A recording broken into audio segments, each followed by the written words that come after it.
Thank you all for joining us today for a new session of the Cassie Campbell Collaboration Webinar Series. The Cassie Webinar Series serves as a platform for the Cassie Network members to share experience and expertise in evidence synthesis and to learn about potential collaboration. My name is Zahra Saad. I'm a research assistant at the Cassie Secretariat, and I will be moderating the session today. So before we begin, and if you are using the GoToWebinar for the first time, as you might have noticed, you are automatically muted. So if you would like to submit any comment or ask any question, please use the tab on the right to type. And if you would like to comment and address our presenter directly, you can use the raise your hand button and we can unmute you so that you can discuss directly with our presenter. Today's session is about registering your systematic review title and working with Campbell editorial team to complete your review. And our presenter for today is Dr. Sarah Miller. Dr. Sarah Miller is a senior lecturer in education in the School of Social Sciences, Education and Social Work at Queen's University Belfast. She is editor and co-chair of the Campbell Education Coordinating Group and director of the Campbell UK and Ireland. Sarah's areas of research include early childhood, literacy and numeracy progression, and testing the effectiveness of school-based programs using randomized controlled trials. Her current research focuses on early childhood development in conflict-affected, low and middle-income countries. Thank you, Sarah, for joining us today. The floor is all yours, and you may start your presentation. Thank you very much. I'm just going to show my screen. So hopefully you can all see my screen at the moment. And yes. Great. And this is a kind of a strange situation, sort of presenting to you and talking to you, but I can't see all of your lovely faces. So yes, bit of an unusual situation for me, but hopefully look forward to a bit of a chat at the end. And what I hope to do is to take you through engaging with Campbell from the very start and from the very beginning, and maybe highlight some of the things that, as an editor of the Education Coordinating Group, although I'm not going to be speaking to education specifically today, that you'll get a sense of what's required and the type of support and engagement you can expect from Campbell. I'm going to show you a photograph now, so if you're on full screen, this might give you a bit of a fright, but I thought it wasn't necessarily, oh, well, I was going to show you a photograph, except it won't move. Ah, there we are. That is me and Cohen, my dog, who is less than a year old. She's not joining us today. And that was us an hour or two ago in the garden. She's been an interesting co-worker, I must say. And she pops up in meetings and people ask me, have I got a pet bear? But no, I do not. I have a very naughty puppy. So what I'm going to talk about today is just to go through why would you register with Campbell. I'm not sure how familiar many of you are with Campbell, so you obviously suspect or already think that it's a great idea to do a Campbell review, and hopefully today's session will confirm that for you. So go through some of the reasons why it's to your advantage to register with Campbell, and go through the process of identifying the appropriate coordinating group, because there's a number of coordinating groups in Campbell, and they are increasing all the time as we get more interest in different areas. Formulating your review question, we're going to spend a little bit of time on this because it's so important, this underlying thinking that you'll be doing before you to even get to your question, and hopefully give you some tips and ideas for how to shape that in your thinking. Assembling your review team. At the moment, it might just be you and another colleague, but hopefully give you some ideas of the types of expertise you might want to try and incorporate into your team. Completing the title registration form. So I'm going to go through the different aspects of the form. It looks very straightforward, and it is very straightforward, and it's not a long form, but you do have to do a bit of thinking before you start completing it. So hopefully what we'll go through today will prepare you a little bit for that. And then I'll take you through the editorial process and what you can expect working with the editorial team. and how the team will try and get the best out of you, and how hopefully you can get the best out of them as well. And then I'll just point you to some of the available software that's out there to help you undertake this task. And we won't be covering it in particular detail, but just to give you the heads up. So why would you register your review with the Campbell collaboration? Well, Campbell reviews are recognised for their quality and their methodological rigour. So from the start, your review will be set out as being a high quality review. The editorial process is supportive and it is rigorous as well. And I'll go through some of the details of what you can expect and the types of reviews and feedback that you might get. And it might sound a little bit daunting, but it's all to your advantage to take advantage of the expert advice that you'll receive on your different drafts of your protocol and your review. We have a pioneering methods group, not just in quantitative synthesis methods, but also now, excitingly, in qualitative synthesis methods as well. So we are embracing and pursuing mixed methods reviews as well as qualitative reviews. But some of the people who are in our methods group have been working in this area for many years and have pioneered some of the more complex statistical techniques that we can now use and that are tools for us. So that's a huge advantage, and they create methods notes as well that you can avail of. Your protocol and review will be published in the new journal of Campbell Systematic Reviews, which is fantastic, and we're working towards getting an impact factor for that. But also for Campbell, knowledge translation and policy relevance is really a key driver, and so we'll want to kind of work with you on that so that the review that you do really has meaning and can be used and have impact, because that's what we want it to do as much as anything. And you'll be joining an enthusiastic, some might say nerdy, community of systematic reviewers, and have access to lots of people that you might not otherwise have met. So I think there's lots of really good reasons why you might want to do a Campbell review. And just how do Campbell reviews can differ from perhaps less reliable systematic reviews? Well, these are things you may already know, but obviously Campbell reviews must include a systematic search, not just for published reports, but also for grey literature. We want to avoid publication bias in our conclusions, and they're usually international in scope.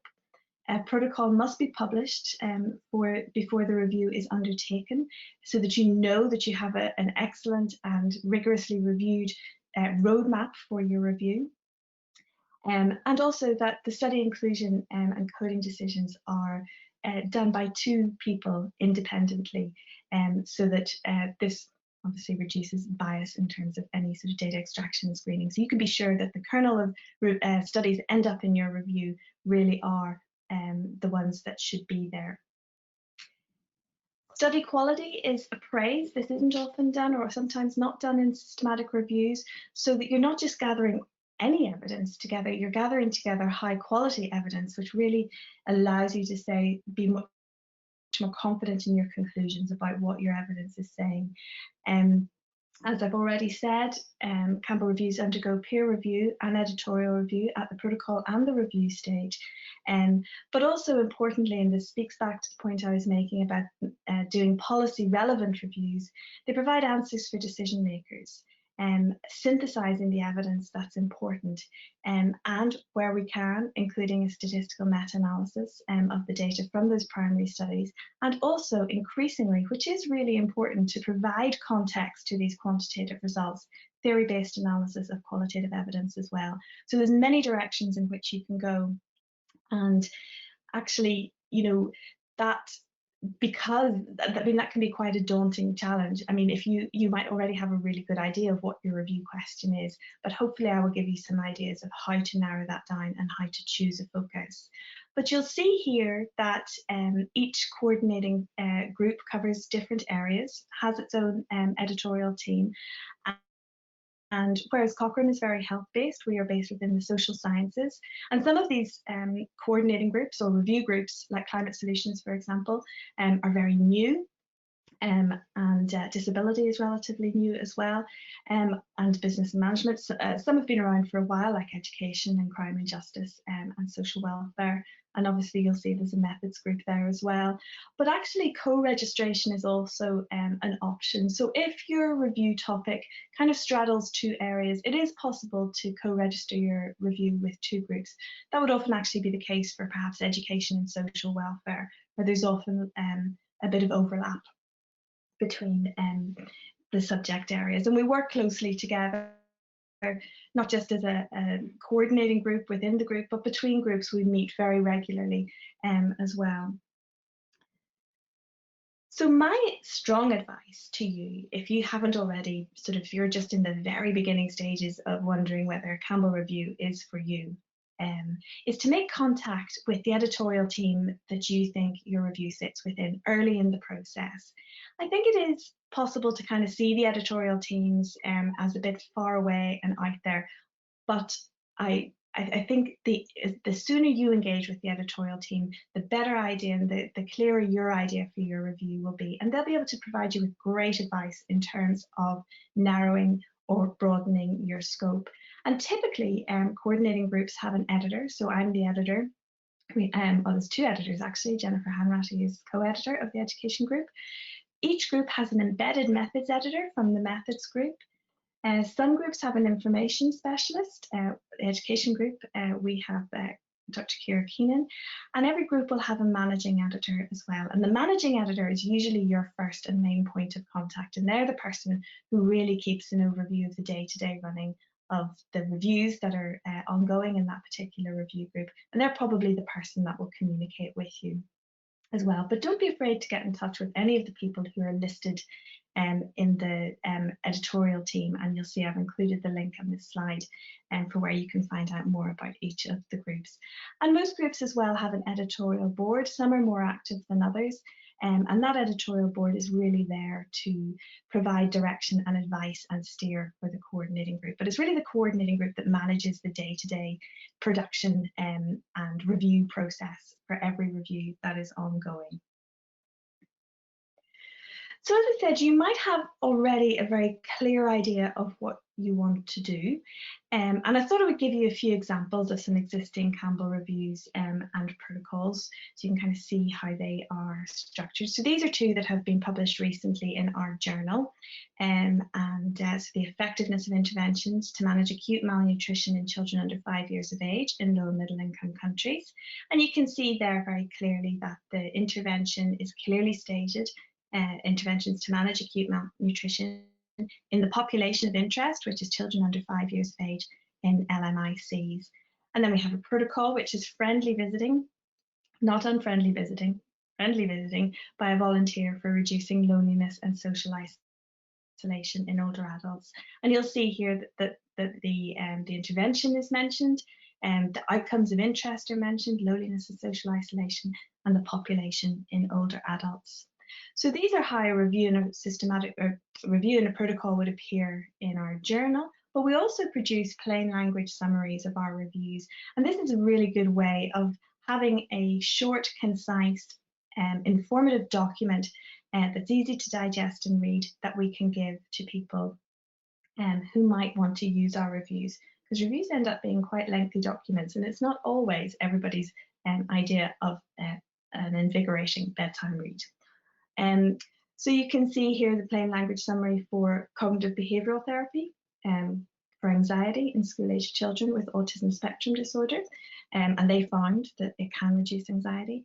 And again, psychosocial interventions to promote well-being. So you can see actually the first one is quite specific in terms of the type of therapy, the particular population, the sample of interest. And then we have a broader scope one looking at psychosocial interventions. It hasn't particularly named any intervention, and well-being, which of course is a broad construct to try and define. So some are broader in scope, some are narrower in scope, and we'll say a little bit more about that over the next couple of slides. Well, in fact, the next slide. So it's really important as you're thinking about your question, as well as the purpose and the content and the particular question you want to try and address, is really the scope of it. And the scope will depend on the resources that you have, the time that you have, the team that you have. And we will say a little bit more about that later on. But I just want to kind of introduce you to, I don't know whether you're aware of evidence and gap maps. It's a fairly recent synthesis product that Campbell are now supporting and producing, as well as systematic reviews. So I thought I would just give you a little bit of an overview of an evidence and gap map and the types of things that an evidence and gap map might be able to do. It's much broader in scope than a systematic review, and it does, well, essentially it does what it says on the tin. It aims to highlight what evidence exists and what gaps exist in relation to the what works literature or research. It uses a systematic search in exactly the same way that a systematic review would, and it really can be useful in terms of setting research priorities and research agendas. You can easily see where there might be actually quite a lot of primary research and very few systematic reviews, and then you might be able to go, great, we'll do a systematic review because we can already see that there's enough primary research there to synthesize. Or you might see that there's a complete lack of primary research in a particular area, and so it's very useful to identify then where primary research might be.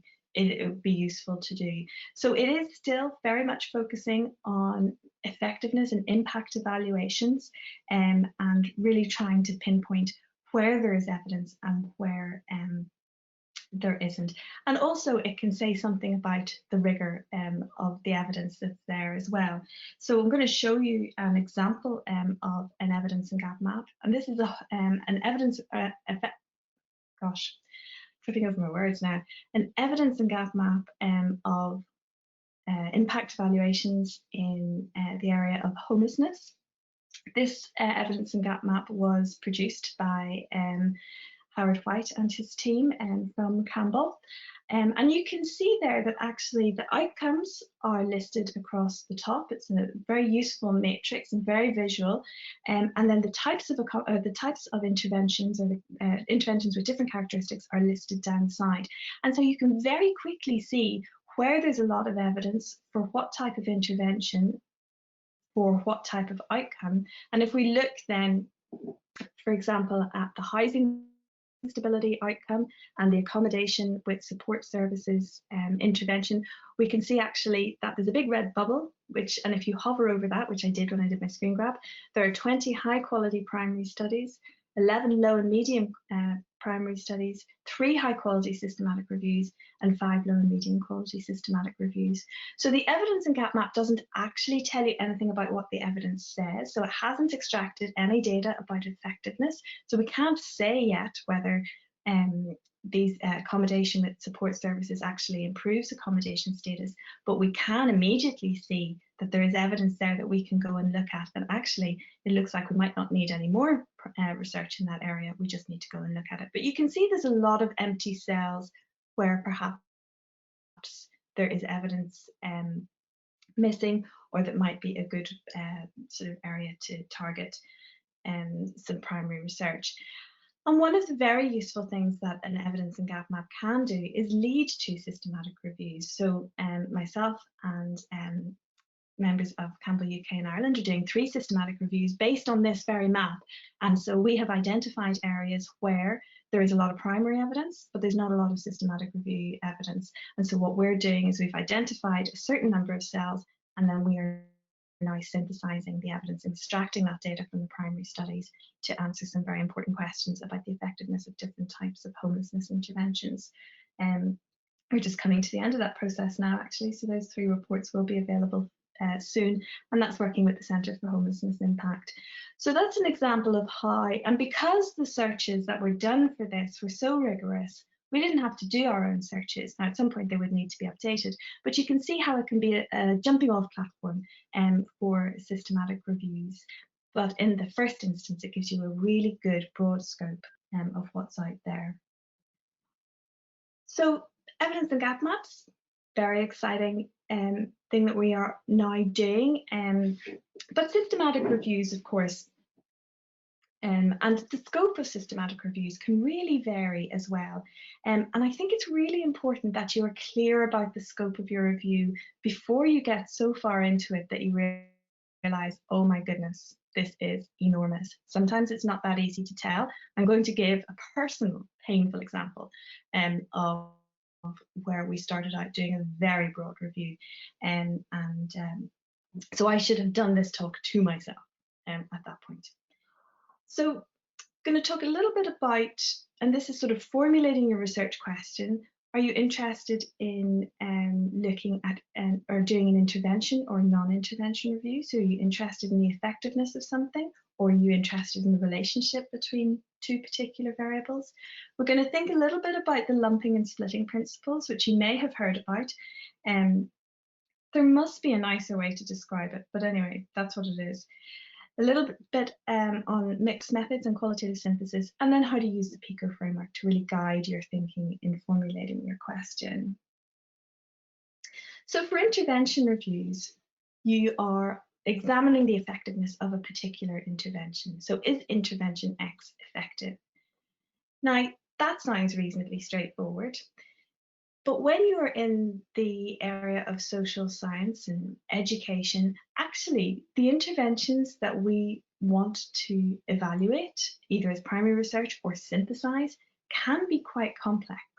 And it's not necessarily as straightforward as comparing one drug to another. I'm not saying medical systematic reviews are straightforward, but social science interventions can be complex, and capturing that complexity and actually dealing with it and being able to say something about it can be quite tricky. So it's good to think about that in advance of your review. But the exciting thing is that it enables us to ask not just is the intervention effective, but how, why, under what circumstances, what are the key components of interventions that are actually driving the effectiveness. And so planning those questions into your review from an early stage is actually very useful. And you can explore those questions with a high degree of integrity as well. Of course, it depends on how many studies you have in your review. There's also, you can do non-intervention reviews. These aren't as common. They're not as common, particularly in Campbell, but they are possible. And that's where you're looking at the strength and direction of the relationship between two or more variables. Now, it's not causal evidence in the way that intervention research might be if it's used in a rigorous randomised control trial design. So it's correlational in nature, but it still can add and answer an interesting question, especially if there aren't any sort of effectiveness review or studies in a particular area. So that's also an option for you as well, as you are thinking about your research question. So I talked about lumping and splitting, and that is a debate, believe it or not, that goes on within the systematic review area. So lumped reviews tend to be very broad-ranging reviews and tend to have a very broad scope. And so they might include interventions that don't all look exactly the same, but are related across a theme. So they might have some common generalizable features, and that you think it's actually worth, they're sufficiently similar to combine into a synthesis. And actually a criticism of this is that if you're doing a very broad-ranging or wide-ranging review that includes interventions that are broadly similar but not exactly similar, then one criticism might be that, how can you combine them? They're too dissimilar to combine. And so that's something that you have to think carefully about. And then, so minor differences in trial design are not necessarily as important in these reviews. So there's many outcomes you might be interested in. The range of participants might not be so focused. And so lumped reviews, and some people are very in favor of this, and other people are not so much. But it's definitely worth thinking about the practicalities of this whenever you are undertaking, and I'll go through some of those later on. And a split review is where you are taking quite a narrow focus and you are combining trials which are very similar in design, participants, the intervention characteristics are really very similar as well, and how the outcomes have been reported and recorded are too. So it's really just talking about that broad versus that narrow focus. And so an example of a lumped review, this is my own personal example, universal school-based programs for improving social and emotional outcomes in children aged 3 to 11 years. So programs, school-based programs for improving social and emotional outcomes, well, that is such a broad gamut of interventions. And it's a great idea, and it's a great, if I do say so myself, it wasn't my idea. And it would tell us something hugely interesting, and you would be able to look at the different characteristics and relate those to effectiveness. You could do some really fabulous things with the data, but the actual undertaking of that review, the search returned a huge number of hits. The number of included studies is large, so you need a lot of people to be working, especially when you are screening and extracting data twice for every study. We did narrow it down to children aged 3 to 11 years. An example of what might be termed a split review is this review, actually, the studies in this review, the Tools of the Mind curriculum improves self-regulation, academic skills in early childhood. You would expect actually all of those studies to be in this lumped review of school-based programs. So you could sort of see that Tools of the Mind review as a subgroup analysis of what we would be doing. So there are pros and cons, and there's no right or wrong answer particularly, but it's just something to be aware of when you're setting your own research question. So more recently, we are now synthesizing qualitative data and qualitative evidence, and you can incorporate that and do that alongside your quantitative synthesis. Now, it would require a different search, and it makes your review very weighty, but incredibly rich as well. So there's huge benefits, but also some limitations as well. And we do have a new qualitative evidence synthesis methods group, which is chaired by Ruth Garside. So I've just included that page of the Campbell website, so you can have a look at it and find out more if you want to. So we're really sort of pushing ahead with finding ways and good rigorous ways of synthesizing qualitative evidence. And I just thought I would give you a good example there of a mixed methods review, and that's in the Campbell library already. So that's also something that you can think about as well. It very much depends on, as I said, and it all does come down to this, your resources and your time, and what is actually feasible. And that's something to really keep in mind as well. It sounds a bit too pragmatic, but it is a very important point. So you may be a doctoral student who's undertaking the review largely in isolation, or you may be part of a big review team that has loads of hundreds of thousands of pounds of funding, in which case you probably have your review question formulated. So the other thing to bear in mind as well is using the PICO framework to help you formulate your question. And the format that I have put here is the format that we recommend in Campbell. So you state the intervention for improving or reducing or increasing, whatever it is, the outcome, state the problem in the situation. So you can see that actually there is a very clear method for formulating your title. So you include all of the relevant things, not least so somebody can easily find your review if they are looking for it. And again, these are just the reviews and the review and the protocol I showed you earlier, and you can see how that has been applied. So the intervention to manage acute malnutrition, population of interest, and in low and middle income countries. So it's a bit of a formula, but it works, and it then is very clear and stating that it is a systematic review as well.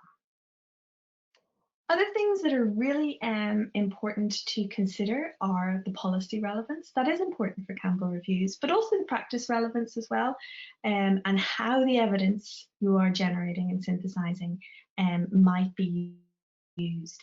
And one of the key things that we would definitely recommend, and from my own experience has been incredibly useful, is actually stakeholder involvement in the question setting and throughout the process of the review. Involving policymakers, service users, academic experts as well.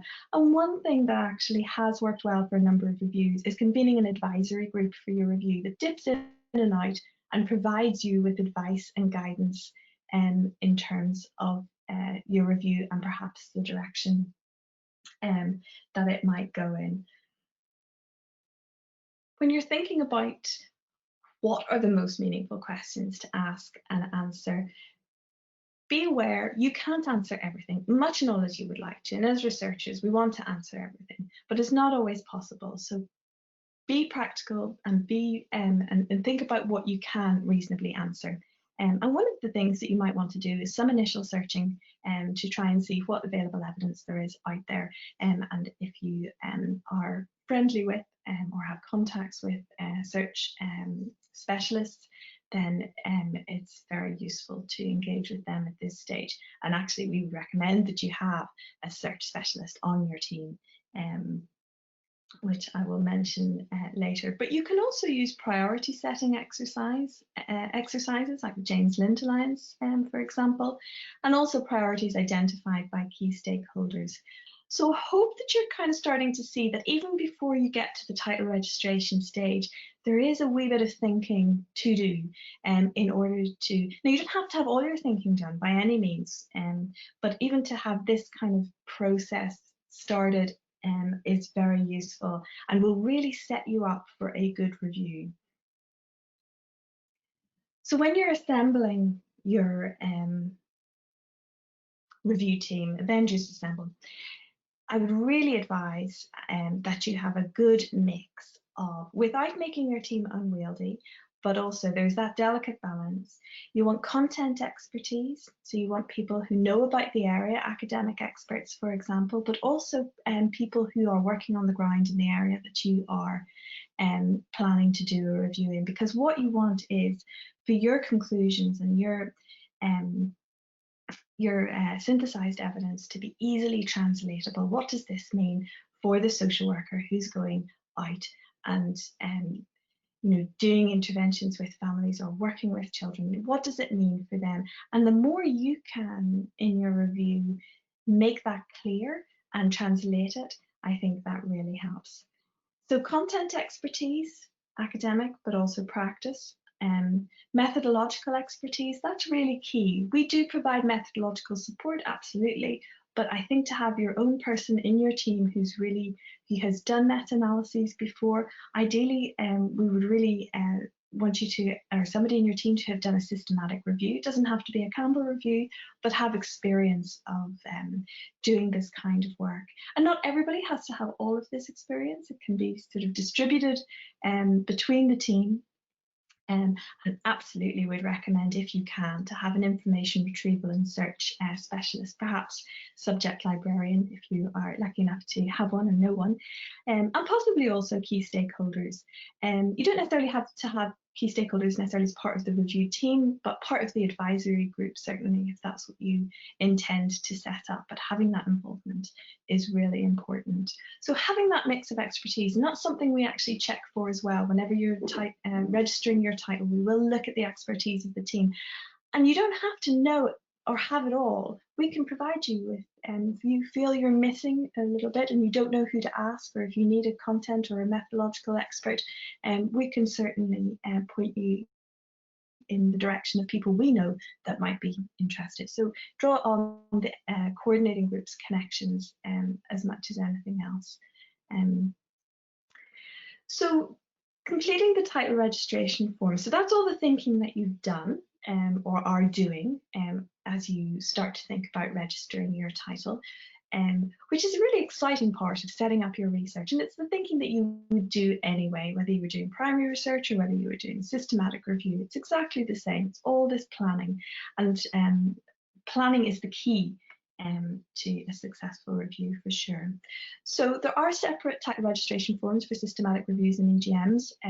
They're available on the Campbell website, and the little link website in green is where you can find those at the bottom of the slide. So you identify the appropriate coordinating group, but if you're not sure, get in touch with the one that you think might be a good fit and talk it through with them. And they might say, well, actually, we could co-register, or you might want to consider this other group. So we're all very approachable and love to hear from you.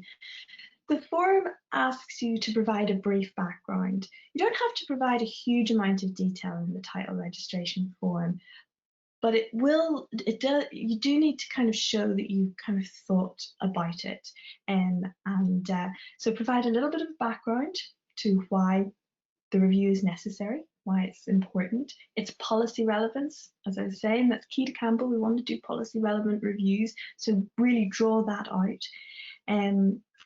Stating the objectives, not just the primary objective of the review, but also the secondary objectives as well. And one of the things we'd ask you to do, but we do it ourselves on your behalf as well, is to identify existing reviews. So there might be no systematic reviews. You might be the first to do one in this area, but there might be other reviews. Some of them might not be very methodologically rigorous or as rigorous as the one that you plan to do. They might not be as broad in scope. They might have a slightly different focus, but mention them in the title registration form and say how yours is different and what yours is going to add. It might just be that they're old and you're doing a newer, broader scope. And remember the key things about Campbell reviews that make them special and good. The fact that the studies that are in the review their quality is appraised, and the fact that you will be searching grey literature, which isn't necessarily common, as well as the published literature as well. So there are a few things that really will stand out and set your review apart. So make sure you do. You can check the Campbell Library, Cochrane Library. These are what we check whenever we get your title registration, Google or Google Scholar, and other important databases in the area as well. So one of the things that we will want you to do in the title registration form is to describe the intervention. And if it's a complex intervention, if there is complexity there, if it is going to be kind of tricky to decide whether an intervention is in and out, and this is where you get frustrated with people not reporting the details of their intervention in the primary study report, so it makes it hard for you to tell whether it's in or out. So describe as much as you can the intervention that you're interested. This for an intervention review, obviously, you're interested in, that you want to evaluate. Be clear about the population in terms of age, which is usually the criteria, certainly in education. Are we focused on primary school age pupils or secondary school age pupils or higher education or everybody? When you're thinking about the population, keep in mind that lumping and splitting idea on what's feasible and what's practical and what's useful as well, as much as anything else. You'll have your primary outcome of interest, but you'll also have secondary outcomes as well. There'll be other things that you want to know about whether it's effective. You don't have to think at this stage too much about your moderator analyses or exploring sort of heterogeneity in your effects. That will all come at the protocol stage. This is just really sort of showing the review group or the coordinating group that you have thought through these sort of very initial important stages. List the study designs that you want to include. It may be RCTs only, but it may not be. It may be sort of quasi-experimental studies as well. And if it is, how are you going to decide which ones to include and which ones not to include? Again, not a huge amount of detail, but just enough to show that you're thinking through what might be included. And this is the bit as well. There's an opportunity for you to provide details of the team. It doesn't have to be the complete team. You may still be assembling your Avengers, so that's fine too. And if you need sort of help or you want some advice about who else to include, the coordinating group will be able to sort of help you with that as well. So be very clear in terms when you're filling out this particular bit, what their expertise is in relation to systematic reviews, what they'll be bringing and what role they'll be playing and what their responsibilities will be within the review. And that gives the coordinating group a really good sort of overview to see if you have the mix of skills that we think you'll need to undertake a successful review. Funding and time frame. Funding systematic reviews can be, it's not always available, but increasingly actually it is. Being realistic about your time and how much this review is going to cost. I think probably all of us who have undertaken a systematic review at some time are familiar with the situation whereby you start a review and you realise actually that there is a lot more involved in this than you thought. Can I refer you back to universal school-based social emotional learning programs, and that actually the resources required are really more and actually can be a real stumbling block to getting the review finished as well. So really think about be realistic about what funding, what resources you will need, and be realistic about the time frame. And it will take time to do. It's hard to do a systematic review in less than a year, even if you have a full team working with you.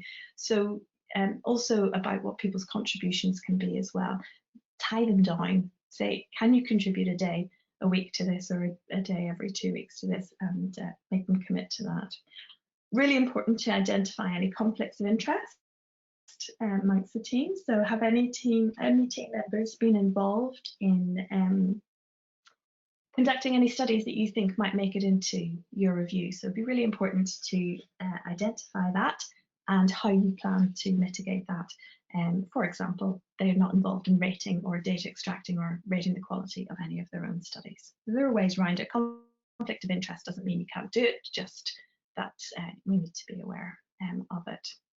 So in terms of the editorial process, discuss with the coordinating group if you need to. You don't have to, but having those early discussions I think will really help you shape what it is that you want to do. In the education coordinating group, on the first Monday of every month, we're offering clinic sessions to anybody well, in the UK and Ireland, as part of Campbell UK and Ireland. If you want to get in touch with us, we'd love to hear from you. Or if you're doing an education review anywhere in the world, we'd love to hear from you. And so even though other groups might not offer clinic sessions, you can get in touch with them anytime. So you submit your title registration to the coordinating group. This is just reviewed by the editor or one of the editorial team. They will go through it, they will check that there's no other reviews out there, and if there are, the ones that you haven't identified, they'll ask you to have a look at them. They might ask you to think a little bit more about your outcomes or to clarify different things, but it's not an onerous process because we want your title, we want your review, and we want to do this review with you.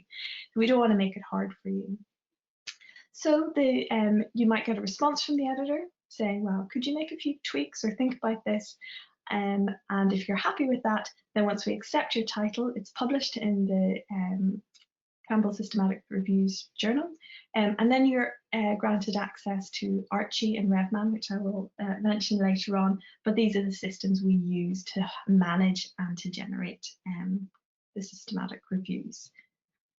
In terms of the protocol, once your title is registered and you have access to RevMan, then you go away. Well, we don't go completely away, and stay in touch to write your protocol.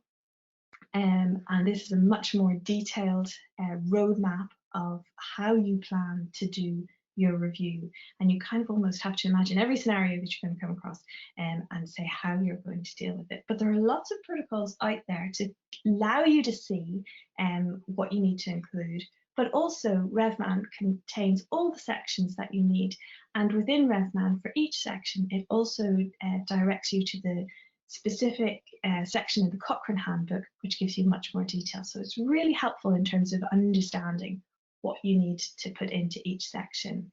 The other thing that I would also say is that the Messier standards, which are the methodological expectations of Campbell intervention reviews, and I'll give you the link for that later, is a checklist that you will need to go through and make sure that you make sure that every standard you are aware of and that you plan to meet. And actually that provides a really thorough guide for you through developing your protocol. If you're having any difficulties or queries, just get in touch with your coordinating group.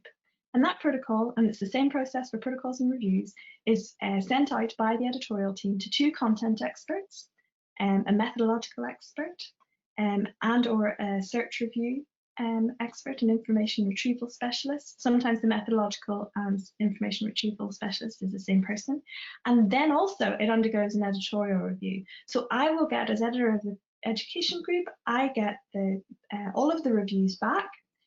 So that's 2 content, 1 methodological, 3, maybe 4 reviews, and then I bring them all together and highlight what I really want you to address of the reviewers. And it's a really informative process, allowing you to develop and to get the best review that you can. So you make those changes in RevMan.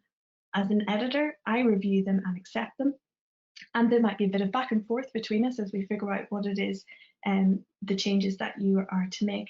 And then the final version of the protocol is published in the journal. And the same process happens for the review: 2 content reviewers, a methodological review, and an editorial review. But it's my job as editor to make those reviews and to identify what really does need to be changed, what's absolutely mandatory to change, what's up to you. So we will work together in order to do that. And I showed you some plain language summaries. So after the review is written, we will also work with you to create a plain language summary, which is a really good tool to get your review out there.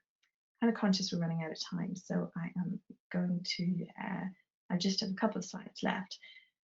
In terms of guidance and support, your coordinating group are your main source. I've mentioned the MESI conduct and reporting standards, both at the protocol and review stages, and of course the Cochrane Handbook, and the systematic review community. And I have included some useful links hopefully for you as well. The practical considerations, timescales and resources we've talked about, but maintaining that engagement of your key stakeholders is also key through every stage of the process as well. And they'll really be an important vehicle through which the evidence will be put to use. So don't underestimate that in terms of the potential impact that your review will have. But the challenges aren't yours alone to resolve. Don't be afraid to draw from other disciplines, apply methods and perspectives that are perhaps new to your own area of work. For example, we're starting to use network meta-analysis, which has been very much used in medicine and in other disciplines, not necessarily in education, but also work in teams that incorporate multiple perspectives as well, because that's where you can start to see the new synergies that you might be able to bring to a particular area. So there's lots of software available to you. It can be a bit bewildering, but these are the main things that you can use. Review Manager is the software in which you will write your review. Abstractor you can use to screen your abstracts and your papers. You don't have to use it. But Covidence and EpiReviewer, if you're doing an evidence and gap map, you must do it in EpiReviewer because they then produce the map. But these are some really useful tools at your disposal that also have good guidance on how to use them as well. So definitely you have to use Review Manager if you're doing your review with us, but think about using those other ones as well. They'll really make life a lot more straightforward for you. And just some links that you might find useful, some of the things that I have mentioned, and our Twitter feeds as well, and the MetaEvidence blog, which is hosted and written by Dr. Ciara Keenan in Campbell, UK and Ireland. That's a really good source of information and blogs and interviews that you might find interesting and helpful. She tackles some of the issues that crop up quite frequently for ourselves as review authors and also our review teams. So I am conscious that, as usual, I've talked a little bit too much. Now, Thank you, Sarah, for this very interesting session. It was definitely very informative and well explained. We still have a little amount of time to take questions. So as a reminder, you can either type in your question in the question box, or you can press the raise your hand button and we can unmute you.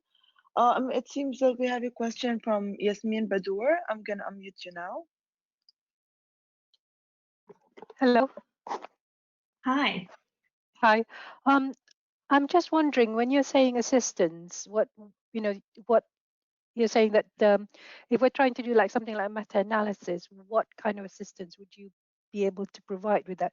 Would you be able to kind of have an see whether we're on the right track with that and not having kind of some kind of input in it? Like, I don't quite understand what you meant. Okay, so I think it probably will vary by review group. And I think if you were needing some advice in terms of meta-analysis, then we might join you up with somebody who had experience in meta-analysis to work with you.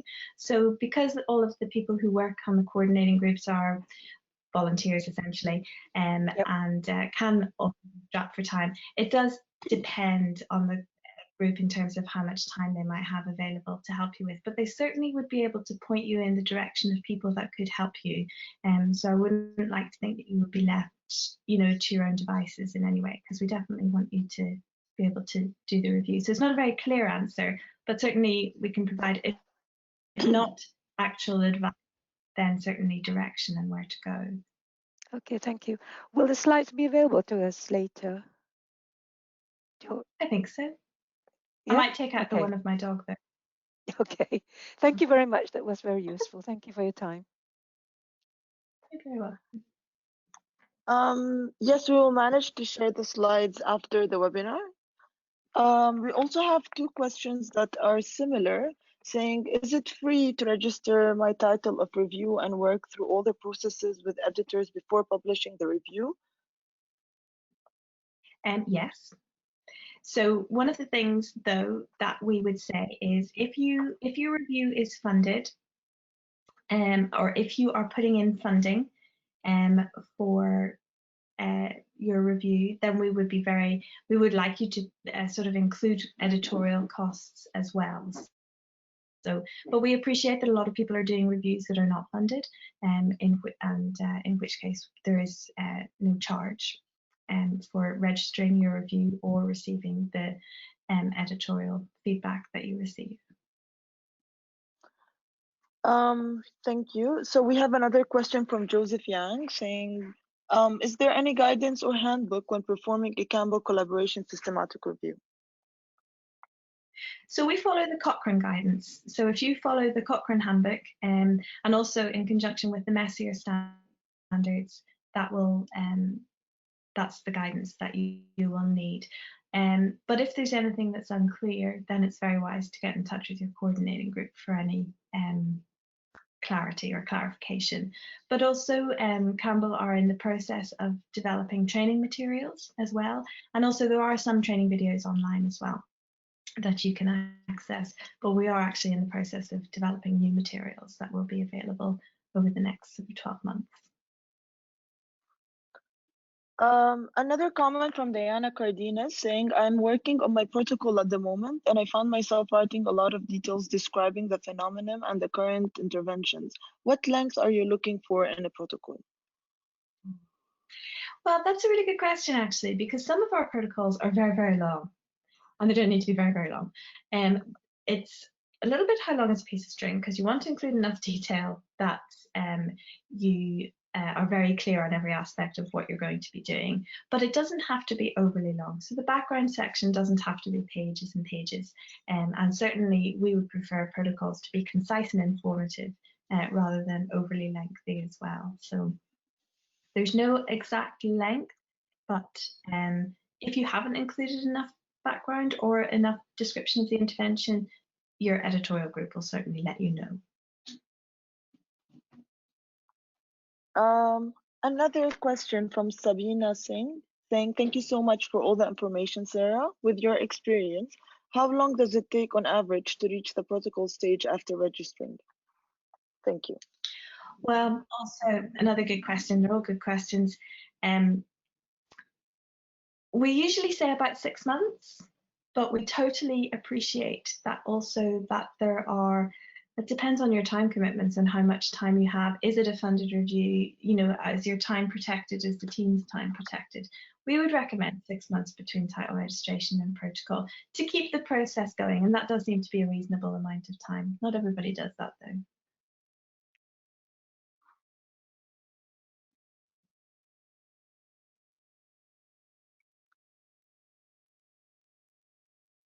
Okay, great. Have I lost you? Oh no. No. It seems that we have a question from Tiruchinduram Samasuduram. I will unmute you now. Thank you so much, Sarah. It's really informative session. I'm in the process of writing a protocol for a systematic review. It is not an interventional systematic review, but this is based on non-interventional data collection of biochemical properties. Sure. And I'm not funded, but my project is funded, but I'm a PhD student at Deakin University in Victoria. So like if I register with a Campbell collaboration, will I be charged anything, or how it will be differ from something else, you know? Because I'm a student. You won't be charged. No, No. If your topic is within our review groups and falls within our review groups, I didn't quite catch the topic. Then it is related to synthesis of information on biochemical properties of seaweeds. Oh, that sounds very scientific and fancy.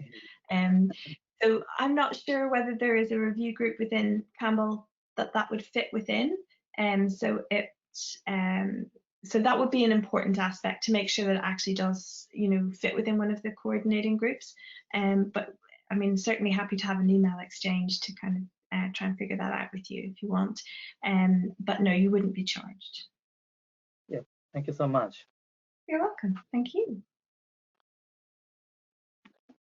So it seems that we don't have any questions left. So I just want to thank you again, Sarah, for this great presentation. As for the attendees, please, if you have any questions, please feel free to send us the question and we can direct you to Sarah, or you can contact her directly.